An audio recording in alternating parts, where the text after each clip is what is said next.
Hello, hello, Sham. How are you?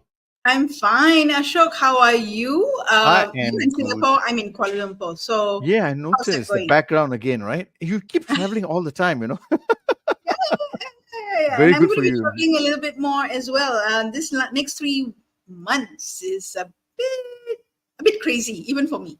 A bit Oh, crazy. Yeah, okay. yeah. Happy travels then. Oh, And yeah. welcome, ladies and gentlemen, to Leadership in Flow Asia Season 3. And if you're wondering what this show is all about, this show is where we talk to leaders in Asia, right? But of course, today is slightly different, but it's okay. We learn from leaders. And what have we gathered so far from talking to a lot of leaders for the last few years? Well, for one, they always focus on personal growth, their leadership growth, and also their business growth. So we are very excited today, right, to have someone, Kimberli Jeter, right? And Sham, you've been really waxing lyrical about Kimberly. Tell us a little bit more about tell us a little bit more about how you met her, or how you got connected with her or networked Okay. with her.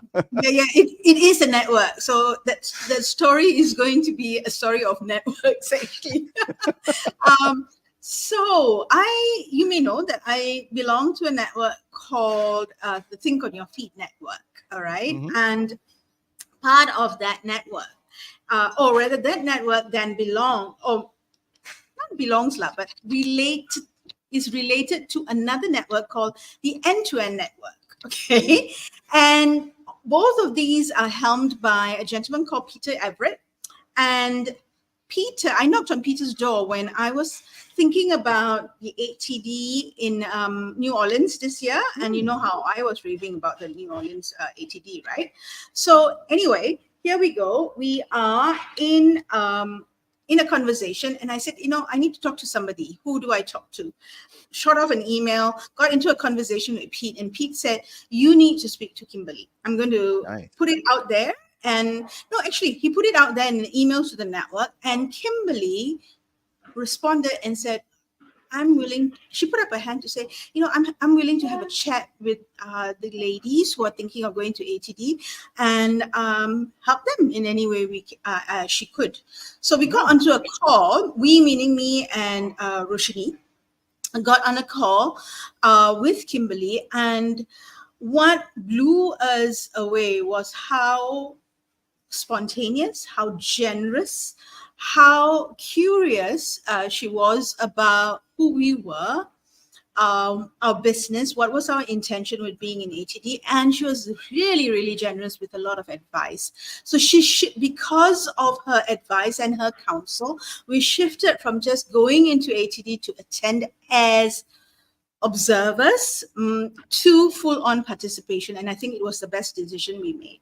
But Nice. what I have experienced consistently from that interaction, from the pre meet to the interaction to now, is this is a lady who walks and talks networking, right? She lives and breathes networking. And I think it is a skill that is so critical in today's world. And it is a skill that is under the radar for leaders in Mhm. organizations, and it's an important conversation that we need to have. So I'm really happy that she said yes to us, and she's going to share her wisdom and her Nice. counsel and her thinking around networking, which I hope is going to shift how, and I think it's going to shift how leaders think about networking and as a skill in Sure. their repertoire. So let's bring her up. Okay, and I'm going to shut up and bring her up, and then let Kimberly do the talking. Okay, all right. Alrighty. Okay, so let me add Kimberly to stage and put her in the right configuration. No, no, no. I'm going to demote you. Ashok. Put it like that. Hi, Kimberly. Welcome to our show, Leadership in Flow Asia. How are you, ma'am? I'm wonderful. Thank you so much for having me. I'm honored and I'm delighted. I've seen several of your episodes, and it's just fun to see the joy that you bring to each other, and the banter and the play, but also the very powerful and impactful conversations that you have with your guests. So it's such an honor and privilege to be here. So thank you for having me. I'm excited. And Thank thank you. you back. And I have to say, right, because unless we say, people won't know. Kimberly is calling in from San Diego, California. All right, so it's evening there. We are pre-recording this show because of the time difference, and not Kimberly would have to come on air at 3 a.m. So Yeah. thank you so much for accommodating the time, your time, and also your wisdom to join us, Kimberly. So I'm going to maybe start off. The questions, and through the questions, I think we understand your journey, and also why networking is so important to you. Why do you walk, talk, live, and breathe networking? So let's start with where it all started, right? So what sparked, and we use the word passion in the questions that Ashok put together, because it is, you're passionate about it, right? The way you live it. So what sparked your passion, and at that point you realized kind of that this is key. Networking is key. It's key to your life. It's key to how you work, how you operate in this world. Tell us a little bit about that story. Sure. Thank you. I started out as passionate about partnerships. So my career was in the social impact space. I worked in different nonprofits. I worked with different corporations. And how do we build highly social impact ecosystems between corporations, invite them in to drive change in communities? And just always passionate about, like, how do we do something new and innovative and tap into talent and support the communities that we're working in. So we always had a lot of new ideas, and I would always find somebody with expertise that we needed. Like, we could design a program, but who has the expertise to deliver it, or we could learn from. So we're starting at a higher ground and higher level. And I always considered that in the partnership space and the framework, and just naturally networked. And I was asked to write a chapter for the Association for Talent Development handbook for consultants. And they said, do networking. This is great. You love to network. Do that. And it made me cry. And as I was working on this chapter, I realized that I'm passionate about partnerships, but the core to my life is networks. And as I sort of unpacked and looked at my life through that lens of networking and building the relationships, I saw that networks aren't just for work, they are for life, right? And networks support us personally, professionally, how we grow in the community.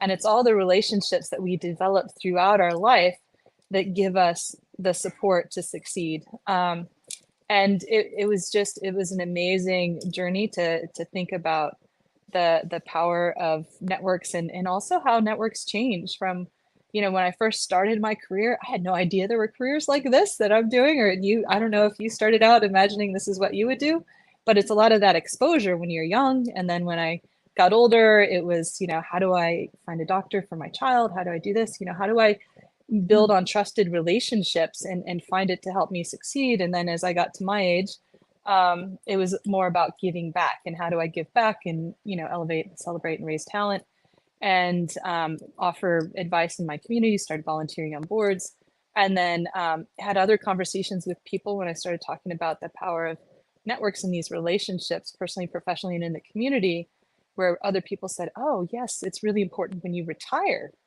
that it's important to build your network, and what is your purpose? Or, when your parents are much older and maybe they have to change locations, come live with you, how do you integrate them into the community, and how do you connect them? So it was this one thread of being asked to write this chapter that led to amazing discoveries. It led to the introduction to Pete Everett. I heard you mention him earlier in the introduction, and to you. And it's been such a delightful journey to lead into networks. And I realized that's how I succeeded in my career early on. That's how I accelerated really quickly. It's how I supported my team. It's how I supported my organization to do new things. Every organization I was in, I led something new for that company into a new area. And that was through networks. So Nice. Thank you very much for that, Kimberly. So what I'm hearing from you is this reflection process, right, has helped you understand a lot of things. And I hear a lot of keywords coming up from you. You talked about it started off as a partnership, right? And then you say the core to life is actually networking. And you mentioned about trusted relationship and even integrating two communities, I mean, I've never heard all of these words being used around networking. So which then, it comes to my mind, do we get wrong misunderstandings about networking? So my question to you is, what are some of the key misunderstandings about networking that leaders or people have? What are some of the key misunderstandings?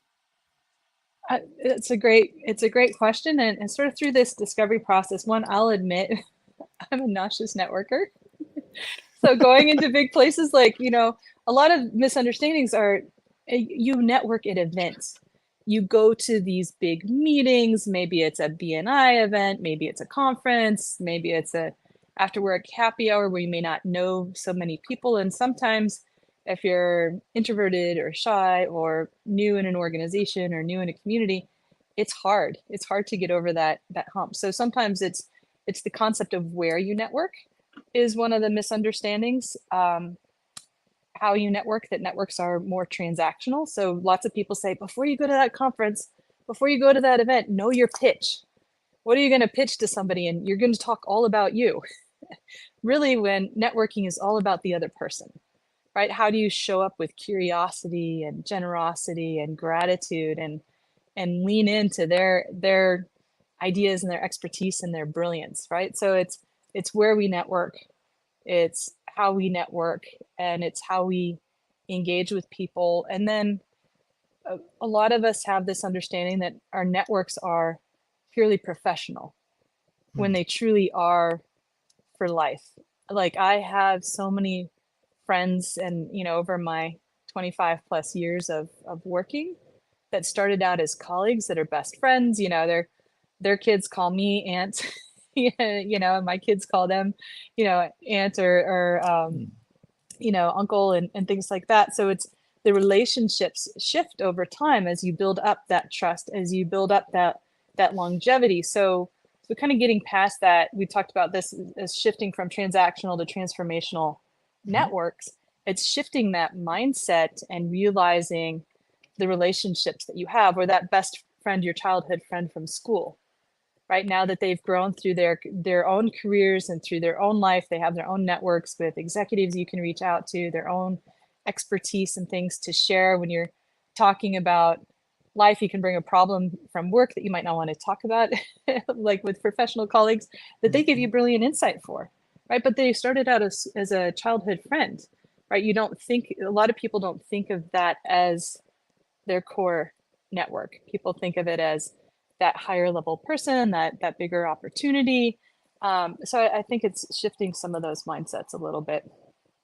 Oh, interesting. Because what I'm hearing from you is the way you approach networking. It's not just about seizing opportunities.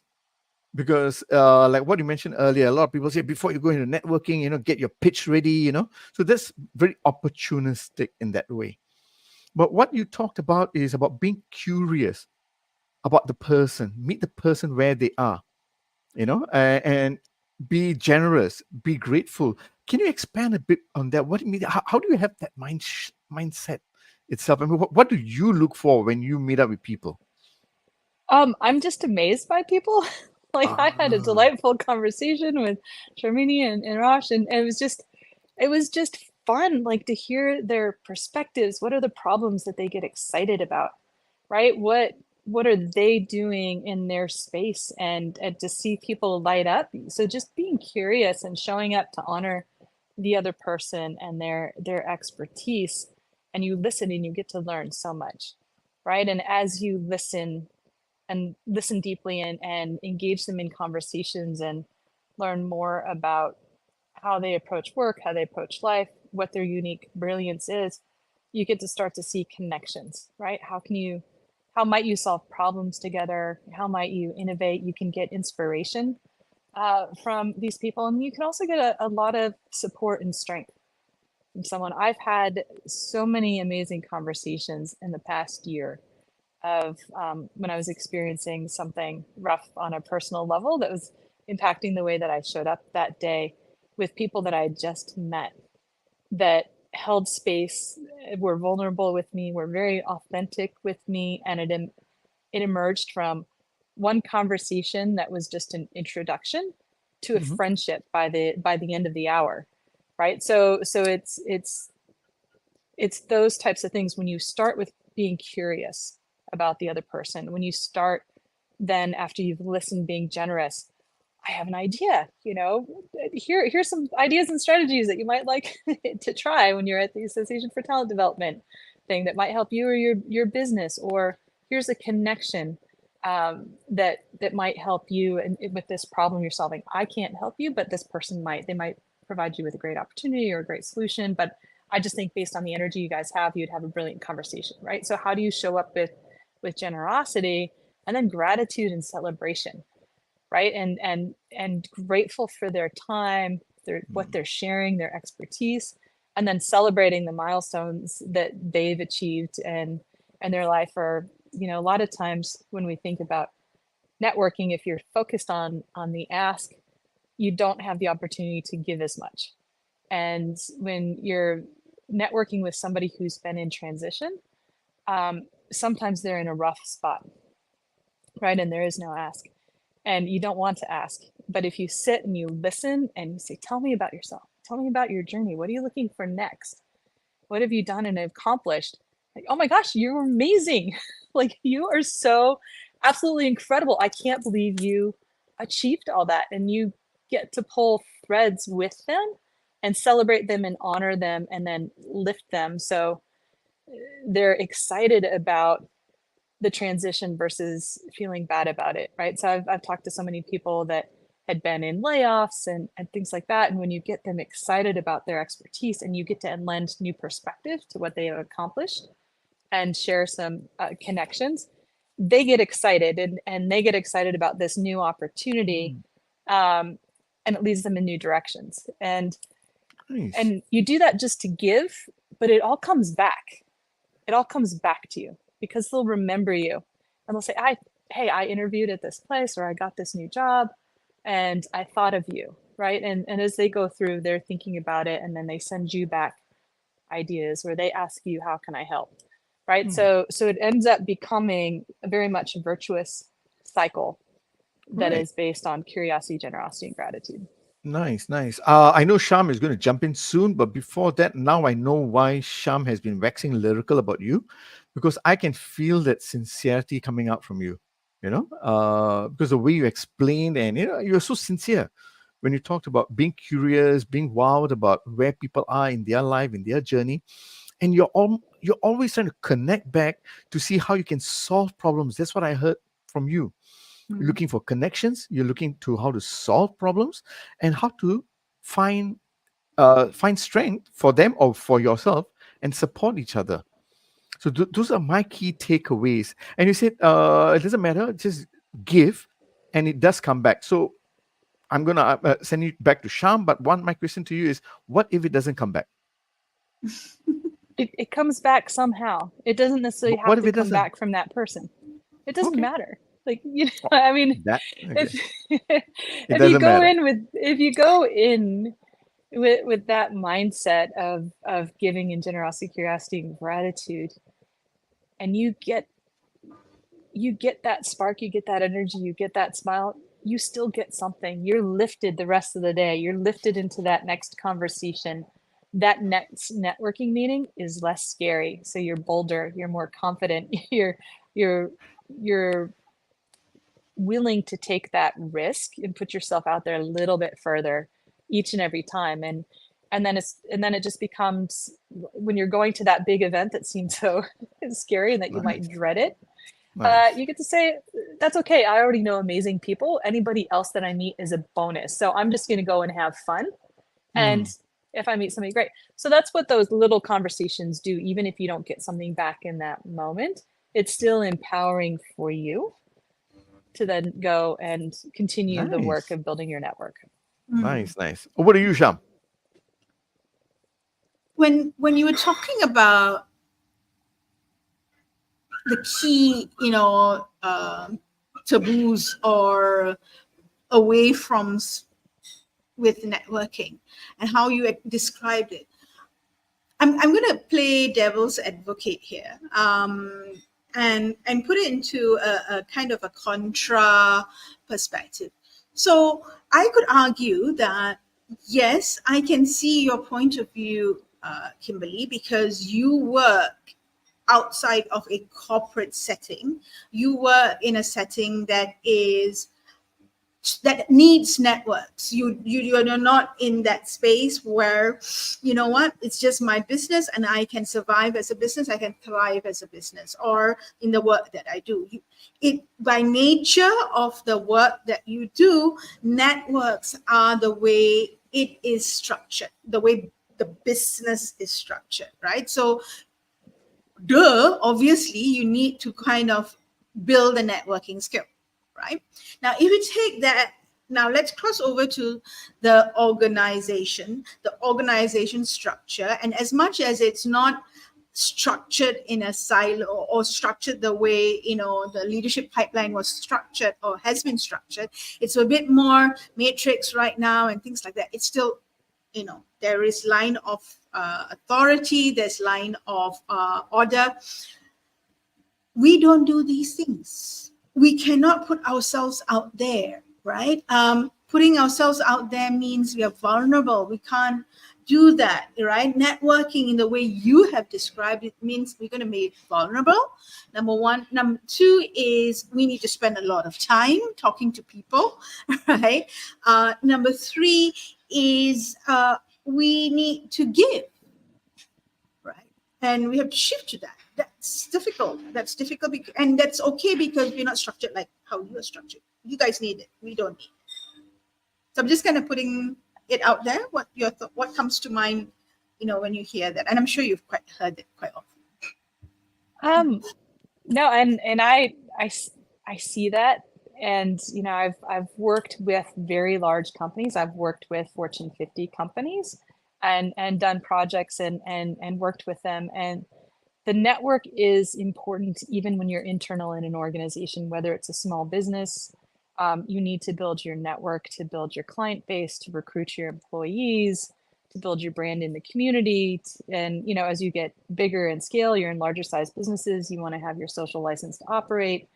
There's so many things that you want to build external networks for to support your business. But your internal networks, especially as your business grows, are vital. You want to teach your employees how to network because you want them to be able to, especially when you're in a matrixed organization. How do I go talk to finance? I'm in R&D, right? We have very different cultures and we're competing tendencies. But once you start to network and get to know somebody on a very personal level, you get to understand the different drivers of why their function is vital to a thriving business, why they have compliance rules, why you need to get your finances in on time, why you need to, ensure that there's transparency and you're doing all your due diligence, right, for the company to survive. It's really important. So understanding the different roles and functions within a business is really important, especially when you want to grow a healthy culture in an organization. But also as you want to get people to start to problem solve across departments and like the journey of a product, or think about a customer's journey. How many people do they touch across the organization? And is the message and touch that they're going to have a smooth one? And when you know how to network within your company, you can identify the problem spots your customer might have, and you can solve them ahead of time. So you can solve so many problems within your business by building your internal network structure.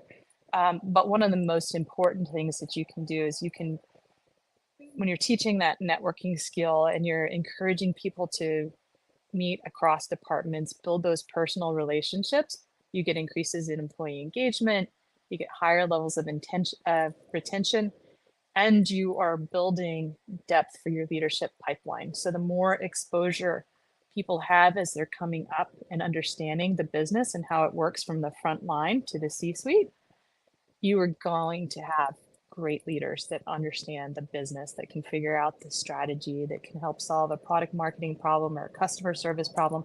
So it's that exposure piece that is also really vital internally. And then when you think about your employees, they go home, right? So you want them to thrive at home. If they have problems or challenges with daycare, finding a hospital, or something is going on in their personal life, if they don't have a support network personally or in the community and they're struggling to find those things, it's going to impact how they show up at work, right? So you want to teach those skills so you're setting your employees up for life as well outside of the company, especially when you start shifting into remote and hybrid work, right? People can go live anywhere. And so there are opportunities for connection within the organization change, how they're engaging. So by equipping them with these networking skills and strategies and that comfort level, they can build the connections that they need in their community and bring new innovation and insights and find the new strength and support that will help your business too.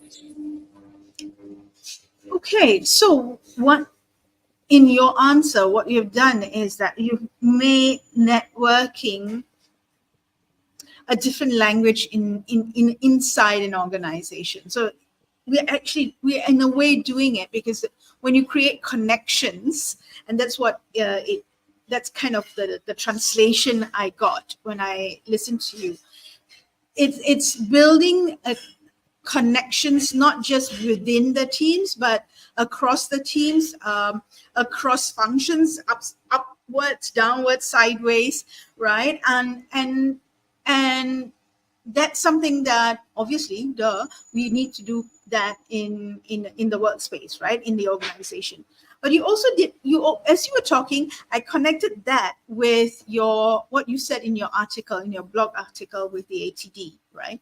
You said take out the word work and look at and focus at the word net, right? And you said the net is like that safety net that catches you, that group of people that's going to support you, not just when you fall, but even when you're standing, that group of people that's supporting you because they're giving you the information, they're giving you the knowledge that's not just from your space, but you're connecting the dots because you're connected to them, right? And I thought that metaphor that you created with the use net, right, and the trampoline, right, the trampoline that you're leaping off was amazing. Can you tell us a little bit about that? And because I want to then come back and connect what you said to the next question.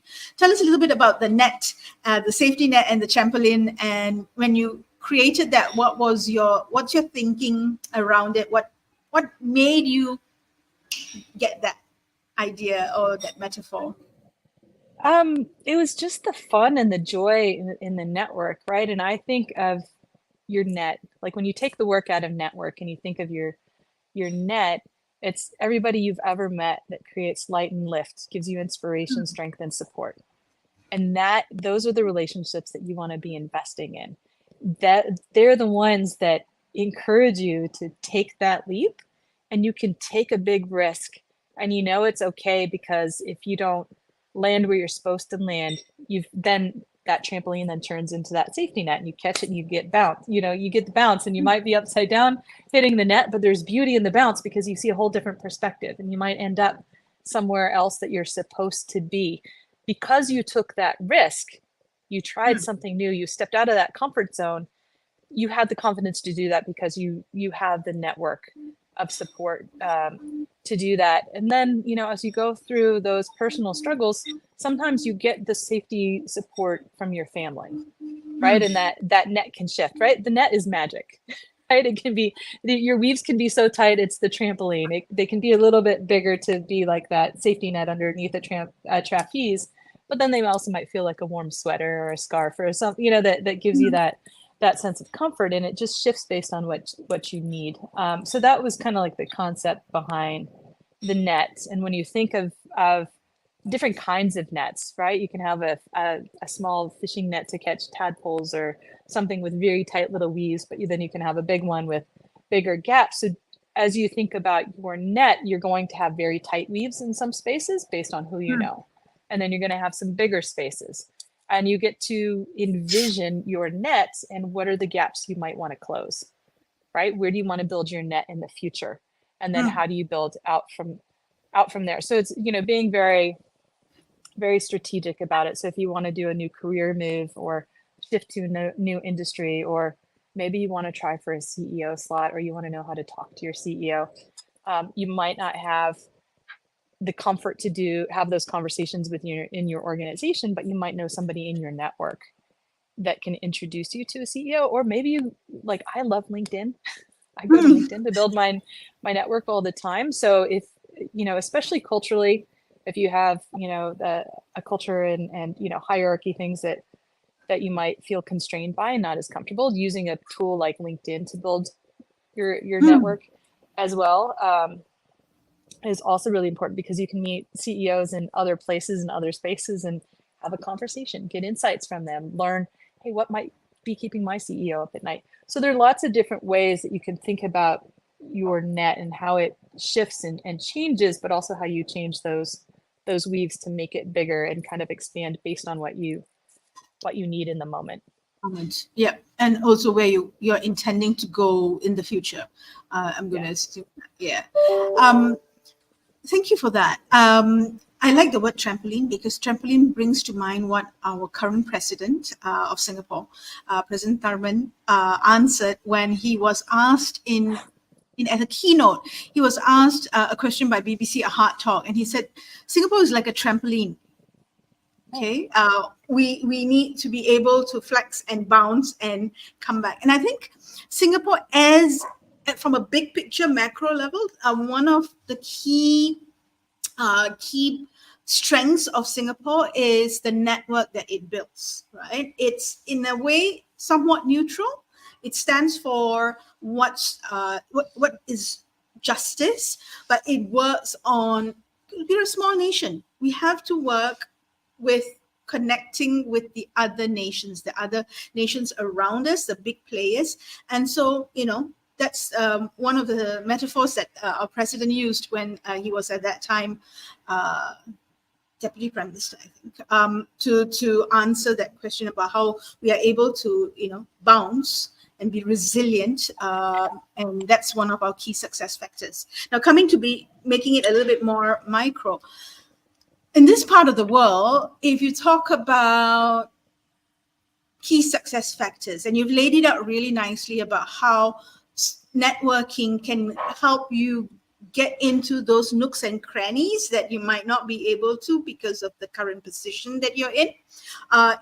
Networking is also something that can position you well for now as well as the future, as in you're looking at where you want to go and how are you going to get there. It's not just grinding the number of years. It's not just harnessing your technical skills. It's also building these, like you said, ropes, right, that pull everything together. In our part of the world, the question that will come out, and Ashok and I know this, the question is, so what skills do we need to build? Do we need to sharpen? Do we need to wire in? All right. What muscles do we need to have or strengthen in order for us to make those connections, be able to? So it's a combination of skills. You've done the mindset, but I think I'm looking at the skills right now, because in our part of the world, that's very important. People want to know and hold on to it, right? As to, these are the things I need to build. These are the building blocks. So let me go build the building blocks. What do you think, Kimberly? No, I think that there are lots of different skills, and some of it still relates to mindset, right? So it's really important to, for leaders and just people in general, honor yourself and your journey and your unique expertise, right? You have a unique set of experiences. You've been exposed to different ideas and things. So you have a lot of value to bring to a network. So honoring yourself and having the confidence that helps you be bold and take a risk to meet someone new, right? So be able to look at that LinkedIn, follow a conversation, and be bold enough to make an introduction for yourself, or ask somebody, I love what you're talking about on LinkedIn.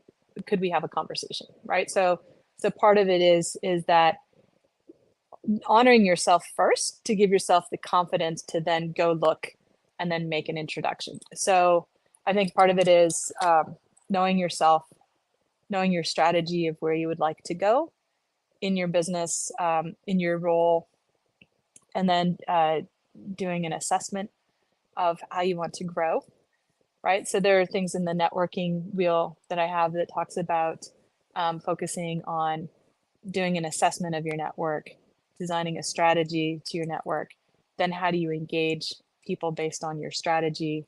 And then once you start building that relationship, you need to have those relationship and communication skills, right? So once you make that introduction, don't just like somebody on LinkedIn, for example, and say, I want to follow you or I want to connect, right? You have to start with curiosity and then develop that skill of strategic questioning for yourself. Why do I want to meet this person? What do I want to know about them? What do I like about them? What is drawing me to them? So that way you can write an informed introduction letter, or you can do an informed thing at a networking event, right? It's the same thing of how are you doing your research before you do a cold outreach to somebody who you respect and admire, right? What do you know about them? What do you know about their company? The things like that.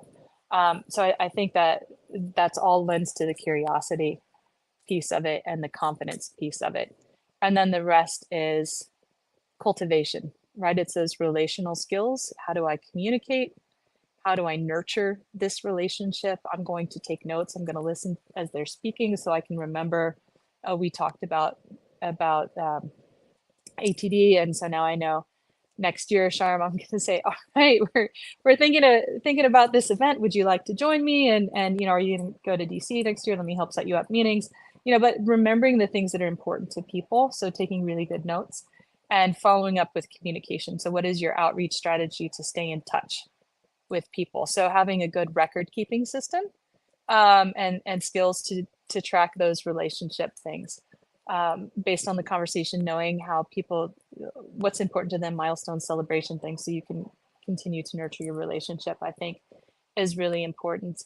And that deep listening, right? How do I show up with authenticity, and how do I listen as well? So that way you're kind of reflecting it back. So I think those are some of the main skills, and showing up with love. That is something that has worked for me. I like to go to places where they're talking about things that I love, they're solving problems that I love, they're people or ideas where I get excited because I just want to explore them. So when you show up with love for the people, the problems, or the places that you're there, you show up with energy, and you're not just sitting there like, hey, great, I'd love to meet you. No, you're like, oh my gosh, I'm so excited to be here. And that draws people towards you. And I know that that's really hard for a lot of people. Like I said, I'm a nauseous networker. Going to big events it's somewhat traumatizing for me. So I like to show up in spaces where I feel comfortable and I'm energized. That way I can have a great conversation with somebody and really make a connection with them where we're raising the energy with each other. And I think that energy piece is, I don't know if you would call it a skill or mindset, attitude, but it's in that vein, right? How do you show up with energy? And I think you do that when you show up doing the things that you love. Wow. Thank you very much for that, Kimberly. I mean, Sham asked you a question about skills and you went into life in many ways. I love this because you talked about what we talk about in our show also about knowing thyself. So that's what you said. You got to honor yourself. You need to know yourself. And that's how you build your confidence. And you talked about building communication skills and by asking the most important strategic type of questions on how to solve people's problem. And I love the fact that you talked about cultivation. Remember what is important for people and celebrate their milestones, outreach during their milestones and celebrate together with them. And you said it's about showing up with love. And I saw it as focus on something that you care about a lot, your energy will automatically come across. Thank you very much for expanding on the skills and sharing with us how differently we must look at so many things. So I've got a question for you around challenges then. So I've got the mindset, I've got the skills, all right? And I'm going to go back to the internal space of a corporate. right? So how can leaders work through current challenges through networking? Because at the moment, a lot of organizations are feeling the pressures of the P&L, the top lines and bottom lines, and then there is lack of resources in terms of manpower. There is this whole flexible work arrangement. So there's burnout, there's hybrid engagement, and there's a need to meet results. And then there's also this whole multi-generational workforce and all of that. So how can leaders work through this current challenges through networking? And maybe you can share a bit of your networking wheel if it helps in this area. Yeah, no, I think the network is, like I said, it's vital. I'll share a little bit of a different example, and then we can try another one. Sure. But one of the projects that we worked on with an oil and gas company was supplier development, right? So how do we create opportunities for local small and medium businesses to get into a global supply chain? So you have issues of quality, you have issues of reliability and quantity, training, health, safety, right? There's lots of gaps that these small businesses need to close in order to get into the supply chain. But for a big company, there are a lot of people that are involved in the success, and how do you help build a successful supply chain? So we would look at the procurement pipeline. What does your procurement pipeline look like 2 years, 5 years, 10 years out? What could be available for small businesses? And then we went into the small business community and we did an assessment. Where are they? What could they meet now? What might they meet 5 years from now? So then we could develop a strategy of engaging the local business service providers, the banks, the accountants, the lawyers, the technical assistance providers, so we can help close those gaps. But one of the most important relationships that we built was partnering with the procurement team, because it's one thing to get suppliers, okay, now we've trained you, we've given you the procurement opportunities, we've helped you. They might get into something, but where are they failing on contracts, right? So different people have different answers and parts of the solution. That's why that internal networking piece is really big, and that's why networking within your ecosystem is really important. So by talking to the procurement people, they fail on the finances. Okay, well, we need to train them in financial training. How do we create feedback loops? There are lots of ways that you can use networks to solve big corporate problems and challenges. And some of the results that we were able to achieve in one of the projects was eventually get $240 million worth of contracts into a small business community over 5 years. And that's huge when you think of where these businesses started, and then you build the communication streams and the pipelines. So I don't know if that's helpful, but that's one of the strategies, right? As you're following these opportunities and you're looking at your big challenge, like these companies had to commit to local content goals by law, right? So how do you help them achieve that big goal? But they were also really interested in how do we help these companies engage, because we have this opportunity to really build and invest in the community that we're in, right? We have this spend in terms of our procurement dollars that we can create this wealth for the community.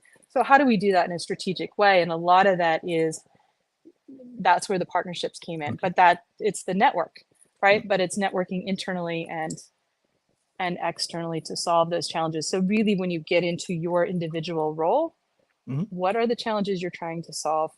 What are the challenges the people above you are trying to solve and around you? And then who do you need to communicate with to gain insight into those opportunities? And sometimes you can get that insight by talking to somebody else in your network if you can't ask within your business, right? So you can kind of expand out from there. I don't know if that's helpful. Okay. So what you sharing with me, it's very interesting because again, I noticed from the word go, you're always trying to solve problems, and that's a mindset, right? From a networking point of view, you're trying to solve problems. So here you said, okay, what are the challenges? How do we solve problems? And then you said communicate to get insights, and then see where the problems are, and then introduce the right people, find the right people along the value chain to connect that. I get that. Now I'm going to bring it down to and the situation, and I think in Asia that we are also having, with this whole flexible work arrangements, hybrid work arrangements, There's a lot of tension behind between that. And then of course of late, in the last 4 years, I think we have had the generation Z or Z coming into the workforce. And so now suddenly you have got 4 generations of people working together, and then you got to work hybrid fashion. So there's a lot more tensions on how to meet results. So if I take your networking concept and principles, how will that help leaders within the organization navigating multi-generational and also hybrid work arrangements to get the results? That's a great question, and I love it from the leader perspective, right? We're looking for engagement, right? Mm, We want to have people feel seen, valued, and heard. Once they do that, once you know their name, right? And you're honoring, like we talked about, honoring ourselves and our individual expertise, then for leaders to get the best engagement, it doesn't really matter across generations. You need to see your people, honor their expertise, and invite them in. Invite them to solve the problems and say, Sharm, you are excellent at building networks and leadership, and you're bringing this expertise into this company. How might you apply it here? What are your favorite problems to solve? What led to your success in the past, right? Having a conversation where somebody gets to get excited and tell about their own journey is mm, one way of creating that engagement. And that's that curiosity piece, right? So when you show up with curiosity and you're curious about your employees and you see them and then you help build connections, if you are working across that multi-generational, you have, and across multiple roles and departments, you have a higher level view of who's in your organization, what roles they play, what expertise. If you're curious about them, you know the things that they're interested in, you get to facilitate connections, right? So you can and talk about, oh, you know what, this person, they have really rich expertise in this area. You might love them, or they love the same cricket team that you do, and go and have a conversation, and you're mm, facilitating those connections because you know there'll be a spark somewhere. And sometimes you have to lead with, this is why I think you would have a great conversation and a great connection. Or you can just know your people and put them together. But if there's a level of hierarchy and stuff like that, you might need to do things a little bit differently. And then, that hybrid piece, it's the same. How do you help build connections? And as a mhm, role, as the role you play as a leader is understanding who you need to connect, and then making the intention and making the invitation. The invitation is really important because that helps people feel seen and heard, and you're giving them permission to show up and ask questions. You're giving them permission to bring their best ideas, their most innovative practices, or their best efforts. And when they feel that you care and you're showing up with that generosity and that curiosity, they're going to work so hard for you.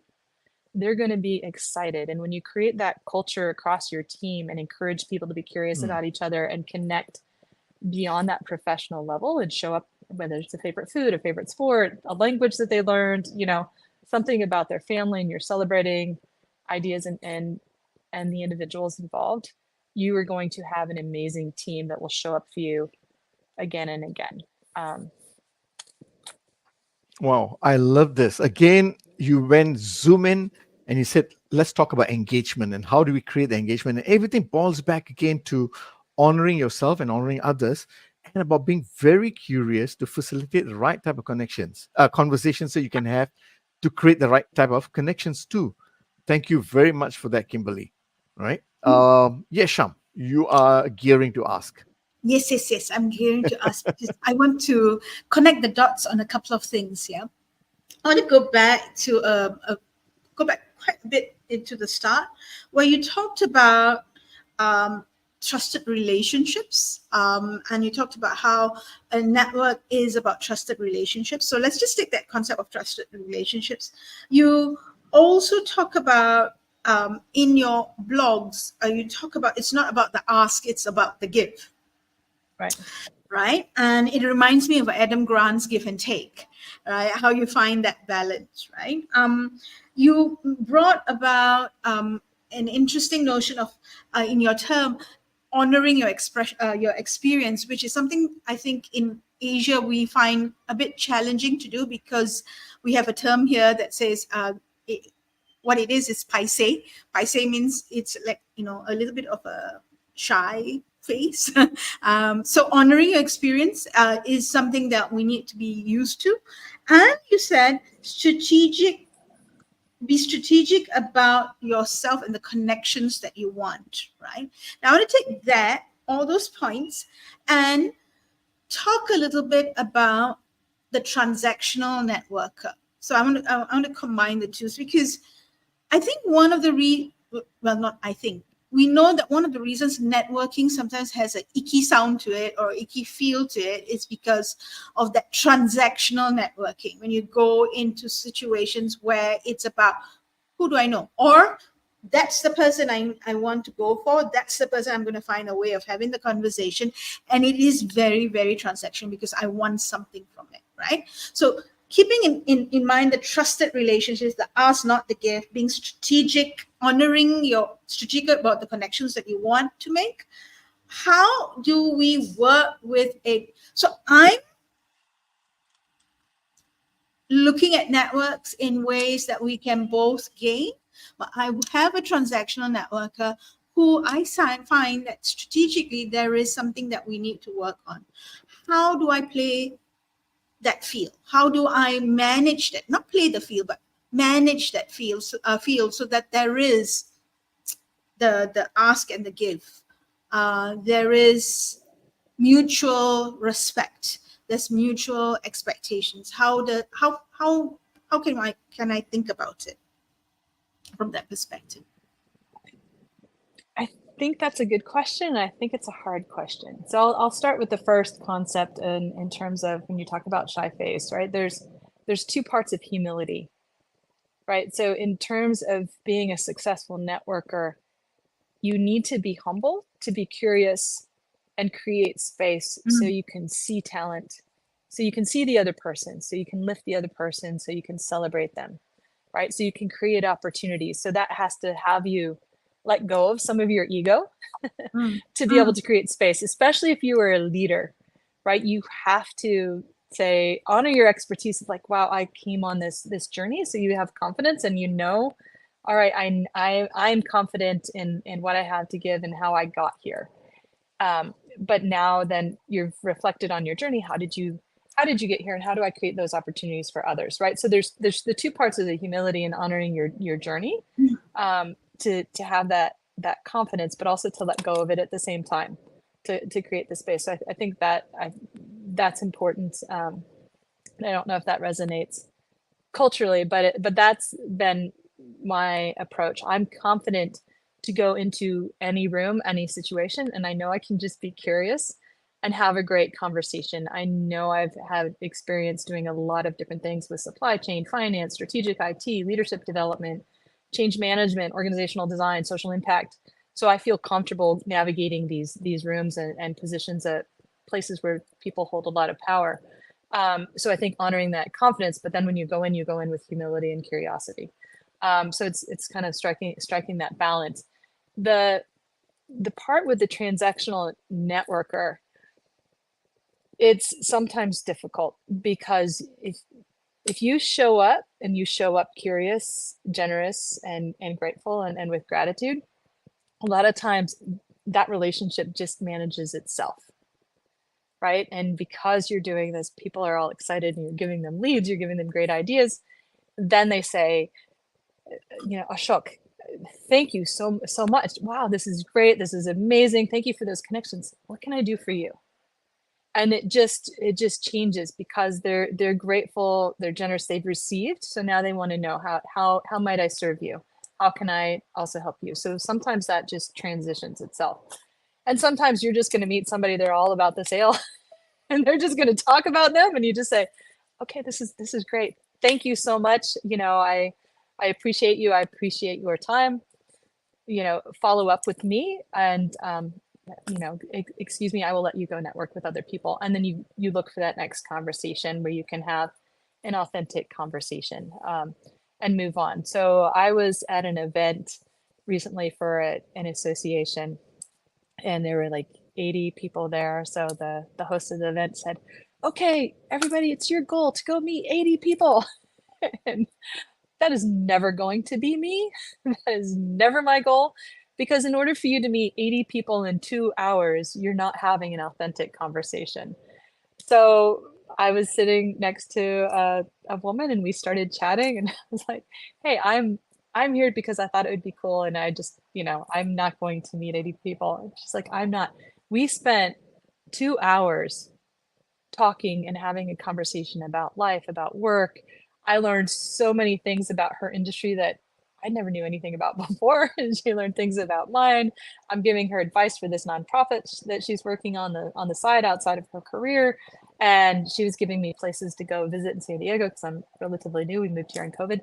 So we ignored the transactional aspect of that networking to really focus on building an authentic relationship. But we had a connection, and we were both okay with it. We would check in time to time. Do you want to go meet with other people? No, I'm good. Okay, you too. All right. And we kind of had that conversation. So there's different ways. Like if you show up curious, generous, and grateful, oftentimes the transactional goes away and it becomes supportive. Or you can just ignore it all and focus on those 1 or 2 conversations that you would like to have. But at the end of the day, you can move from transactional to transformational by going through the networking wheel, right? So starting with, now I've met you, I've documented some notes, I've lit things that were exciting for you. So I'm going to follow up after the meeting. I'm going to build our connection and say, hey, it was wonderful meeting you. I'm so excited. Thank you for sharing this. I hope your daughter has a wonderful birthday. And then, afterwards, you can check in a couple of months. Hey, I remember you talked about this big project at work. How did that go? And you're nurturing that relationship. So you're building it over time, and you're celebrating with them. And okay, it's been 6 months. Hey, I'm going to be in your area. Would you have time to catch coffee? Or hey, I noticed that you're having this big event. Your corporation is having a release party. Ours is going to try that soon. I would love to catch up with you and learn and have a conversation from your experience. What's your takeaway? So there can be so many ways that you can connect and reconnect. So I think that that's the important part of how are you building that relationship, and then moving from taking the notes to nurturing the relationship to celebrating the milestones, being generous and curious again. And it's just kind of like that virtuous cycle. Nice. Thank you very, very much. And wow, I can't believe it. We're coming to an hour here. And I've learned so much, Kimberly, and I think for me, the biggest takeaway is about honoring your own experience, right? Be confident about what you know, right? And I like that. I boil down to 5S in your gift mindset for me, right? It's your social connections, the first S. It's about solving problems. It's about providing support. It's about the strength. And the fifth one is to do it with sincerity. And how do you approach it? Is with curiosity, generosity, and gratitude. So that is my biggest takeaway. The 5S of networking. Give. And my parting question to you, Kimberly, is this. What is your aspiration for networking? What is your aspiration for networking? I love this. Before I get to that, I have to say the 5 S's are brilliant. So I He, love that. he's outdone himself over and over, overachiever. This one, Yeah, he had. So for the next ATD blog, I write Ashok, we have to do it together and talk about the 5 S's, because yeah, that's brilliant. That is it, right? So so thank you for that. That's delightful. And my aspiration is to bring the transformative power of networks built on love, curiosity, generosity, and gratitude to 100 million people. And after we reach 100 million people, go to 800 million people. And it's because it's that importance of relationships and feeling connected, and all the ways that the people in our lives make life beautiful and joyful, and we can, combat the loneliness epidemic that's going around the world and help people feel seen, valued, and heard. Wow. Thank you very much for that, Kimberly. 100 million people. Wow, I'm excited. Kimberly, again, you have demonstrated in this 1 hour about how networking sparks the connections. Because whatever ideas I had was because of you. It's your sharing that sparked a lot of ideas for me. And I just wanted to give it back to you in that sense. So I'm excited because the impact that you are making, and I connect with that impact also. So thank you very much for being you and sharing all your wisdom about about networking. And you know what? I don't think 1 hour will do justice. I think I need to fly up there to see you, or I got to fly you down to see. Right. So thank I'll you come so very anytime. I'm up for adventure. So Okay, this is very important milestone. A very very important milestone. I've never heard Ashok said I'll fly and meet somebody. Okay, so yeah, something's happening here, but that I need to dissect this and get Muller on the case because she'll probably pull it out faster than I can pull it out. All right. Yeah, she'll probably dissect it and kill me after that. Yes. I just know we have more conversations and collaborations to come, and Yes, appreciate that. yes, and the 5S is amazing. It's Brilliant. brilliant. Yeah, it's brilliant. Yeah, and I agree. It's a blog in the making for you and in networking. So thank you very much again, Kimberly, for saying yes. I am very grateful. I'm very humbled that you took time to share with us on our show what networking means to you, because that, I think for me, that was the greatest takeaway. When I started, I said you live, breathe, walk, talk networking, and it's not a cliche. I think it is, to me, you embody networking. You have empowered it. You have let it empower you and allowed it to empower you, and for you to grow in the ways that you have grown and you continue to grow. So thank you very much for sharing your journey with us. And I'm looking forward to being part of your continuing journey with networking as you go along with that. Yeah. Absolutely. And thank you both. And thank you to Malar too. It's been so delightful to meet all of you, and such an honor to participate with you and just to hear your questions and your insights. Like, you help me think more expansively, and it's brilliant, and I'm super grateful and can't wait to find ways to collaborate. Yeah, we will keep our minds and brains open for that. I'm gonna move you to the backstage, Kimberly, and as we close the show. So once again, thank you, and we are hoping to see you soon, very very soon. How, we don't know, but let's see how we can do that. Okay. Thank you, Kimberly. Wow, that was Okay. You very smart. Okay, what's the 5S again? Tell me. All right. social Too smart, connections. very good. Social connections. Social connections, solve problems, Uh-huh. support, strength, and approach with sincerity. This is the 5S of the gift mindset towards networking. And the way to do Okay. it is with curiosity, generosity, and with gratitude. Yeah, I think I've noted something. I've observed something. I think we need to have shows in the morning. I think your brain works better in the morning. I know my brain works better in the morning, but here we go. So we've come to the end of another show. I'm like, yeah, we haven't even, kind of gotten right into the meat of it. And, it's 1 hour, like you said, there's lots to tap. And I'm very, very excited about this topic of networking, because I think, in my humble experience, and to honor my experience being in leadership development for the last 33 years, networking is going to be that skill that when you excel in it and you do really good, you walk the talk with networking, it's going to make that difference between a good leader and a great leader. And if we dissect all the leaders in our heads who we deem as great leaders, I can bet that networking is a skill that they used knowingly or unknowingly calling it different names as a way to help them build um, their role, their success to where they are right now. Okay, it's Nice. one of those key ingredients that people I think are not aware of, and I think we need to become more aware and deliberate about it. So that's my takeaway from Nice. Nice. today's session. Okay, Yeah. Ashok, bring it home. Right. So thank you very much, and bringing it home where? Okay. Well, thank you all for logging in. I hope you had enjoyed the session just like how we have. As you can see, we are all sparked up with curiosity, generosity, and gratitude, and all about networking. And next week we got another great leader who'll be sharing with us about his 5G of leadership growth. Yes. Okay, all right. Yeah. Let's let's log in, and I'll see you all next week. Thank you all very Bye-bye. much.